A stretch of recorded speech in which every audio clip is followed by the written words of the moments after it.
YCP నేత మాజీ మంత్రి కొడాలి నానికి ఏపీ పోలీసులు లుకౌట్ నోటీసులు జారీ చేశారు. ఇప్పటికే ఆయన మీద పలు కేసులు నమోదై ఉన్న నేపథ్యంలో దేశం విడిచి వెళ్తారేమో అన్న ఒక డౌట్ వచ్చిన నేపథ్యంలో వెళ్ళే అవకాశం ఉన్న నేపథ్యంలోనే ఈ లుకౌట్ నోటీసులు ఈ సర్క్యులర్ జారీ చేసినట్టు తెలుస్తూ ఉంది. ఇప్పటికే పోర్టులు అన్ని పోర్టులకి అలాగే ఎయిర్పోర్ట్లకు కూడా పూర్తి స్థాయిలో ఈ లుకౌట్ నోటీసులకు సంబంధించి పంపించినట్లు తెలుస్తోంది. దేశం విడిచి వెళ్ళే అవకాశం ఉంది అన్న అనుమానాలు ఉన్న నేపథ్యంలో, ఎందుకంటే కొడాలి నాని పైన ఇటీవల పలు కేసులు నమోదయ్యాయి. పెద్ద ఎత్తున బాధితులు వస్తున్నారు. వారి బాధితులు ఆయా నియోజకవర్గంలో బాధితులు వస్తున్నారు. ఫిర్యాదులు అందుతున్నాయి. భూ అక్రమాలకు సంబంధించిన కేసులు ఉన్నాయి. మరి పలు కేసులు ఉన్న నేపథ్యంలో దేశం విడిచి వెళ్తారేమో అన్న ఒక అనుమానం వస్తూ ఉంది. ఎందుకంటే ఇటీవలే హైదరాబాద్లో ఒకవైపున ఆసుపత్రిలో చేరారు. అనారోగ్యం కారణంగా ఆసుపత్రిలో చేరి ఆ తర్వాత అక్కడి నుంచి ముంబైకి వెళ్ళి అక్కడ గుండెకు సంబంధించి శస్త్రచికిత్స చేయించుకున్నారు.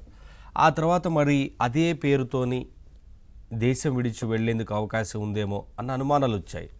ఒకవైపున ఇప్పటికే ఎందుకు ఈ అనుమానాలు వస్తున్నాయంటే చాలామంది వైసీపీకి సంబంధించిన నేతలు ఇదే ప్రయత్నాలు చేశారు. పెద్ద ఎత్తున భూ అక్రమాలకు పాల్పడ్డారు.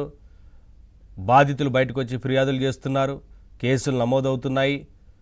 ఈ భూ అక్రమాలకు సంబంధించిన కేసులే కాక మట్టి తవ్వకాల కేసులు ఉన్నాయి. ఇలా రకరకాల కేసులు నమోదవుతున్న నేపథ్యంలో వారందరూ కూడా దేశం విడిచి వెళ్లేందుకు చాలామంది ప్రయత్నాలు చేశారు. ఆ సందర్భంలోనే లుకౌట్ నోటీసులు జారీ చేయడం, కొంతమందిని అదుపులోకి తీసుకోవడం ఇలా జరుగుతూ ఉంది. అందుకనే కొడాలి నాని కూడా దేశం విడిచి వెళ్ళే అవకాశం ఉన్న నేపథ్యంలోనే ఈ లుకౌట్ నోటీసులు జారీ చేశారు. అయితే పాస్పోర్ట్కి సంబంధించి కూడా పోలీసులు ఆరాధిస్తున్నట్లు తెలుస్తూ ఉంది. ఎందుకంటే ఏపీలో పాస్పోర్ట్ లేదనేది ఒక వార్త కనిపిస్తోంది. కానీ అంటే కేసులు ఉన్నాయి కాబట్టి మరి హైదరాబాద్ అడ్రస్ పేరుతోని ఏమైనా పాస్పోర్ట్ తీసుకున్నారా లాంటి అనుమానాలు కూడా ఉన్నాయి. వీటికి సంబంధించి కొంత పోలీస్ అధికారులే ఇంకా క్లారిటీ ఇవ్వాల్సి ఉంటుంది.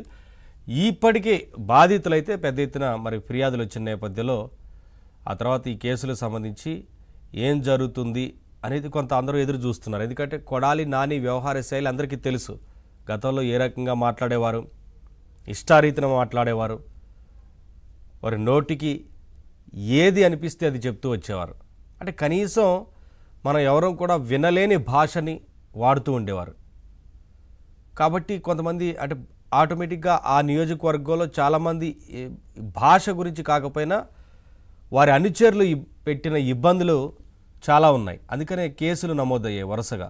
కొంతమంది వారి అనుచరులను కూడా అరెస్ట్ చేశారు. ఈ నేపథ్యంలోనే ఎన్నిక పూర్తయిపోయి ఫలితాలు వచ్చిన తర్వాత ఆ మరుసటి రోజు నుంచి చాలా వరకు కొడాలి నాని అజ్ఞాతంలోకి వెళ్ళారు. ఏదో 1-2 సందర్భాల్లో మాత్రమే మీడియా ముందుకు వచ్చారు. ఆ తర్వాత మళ్ళీ అజ్ఞాతంలోకి వెళ్ళారు. ఇక ఇటీవల అనారోగ్యం పాలయ్యారు కాబట్టి ఆసుపత్రిలో జాయిన్ అయ్యి గుండెకు సంబంధిత శస్త్రచికిత్స చేయించుకున్నారని తెలుస్తూ ఉంది. కానీ ఏ క్షణాన్నైనా సరే ఈ కేసులకు సంబంధించి పోలీసులు చర్యలు తీసుకునే అవకాశం కనిపిస్తూ ఉంది. మొత్తంగా వీటన్నిటికి సంబంధించి